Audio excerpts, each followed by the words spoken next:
哎，说真的，你是不是也听腻了手机里那些一成不变的闹钟铃声？每天早上都是那个调调。那你想想看，要是你的 iPhone 能直接用你自己的声音来提醒你今天最重要的一件事儿，那感觉是不是就完全不一样了？今天啊，咱们就来解锁一个 iPhone 里头藏得特别深，但又超级有用的一个功能。真的，学会了之后，你的闹钟就不再是简单的滴滴滴了，它能变成一个会说话的私人小助理。比如说，到点了就准时跟你说：“喂，记得吃药啦。”好嘞，那咱们废话不多说，直接开始。第一步，也是最基础的一步，就是先把你想让闹钟说的话给录下来。来，跟着图上的操作走。先找到你手机里的那个语音备忘录 App， 打开它，然后呢，就点那个大大的红色录音钮，清清楚楚地把你想要的提醒说出来。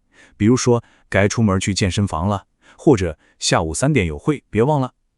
说完再点一下，录音就保存好了，很简单吧？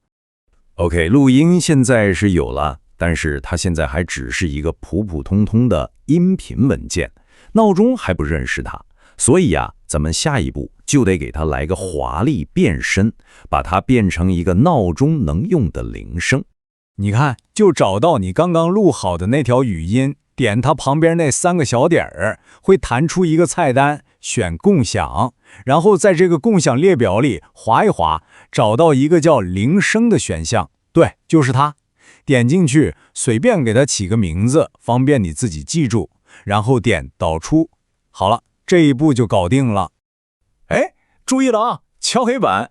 现在到了最关键的一步。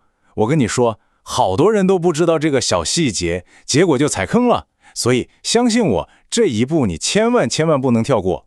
为什么这么说呢？因为啊，在你把它导出的那一瞬间，你的 iPhone 会特别智能地把它设置成你默认的来电铃声。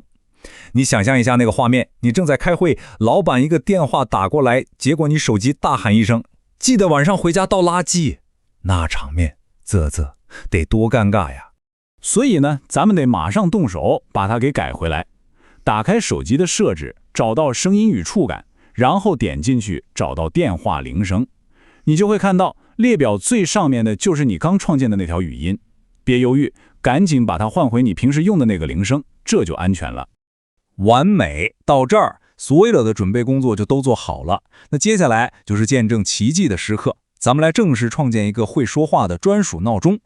打开你手机上的时钟 App， 你可以新建一个闹钟，也可以编辑一个旧的。点进去之后，找到铃声那个选项，你看是不是很神奇？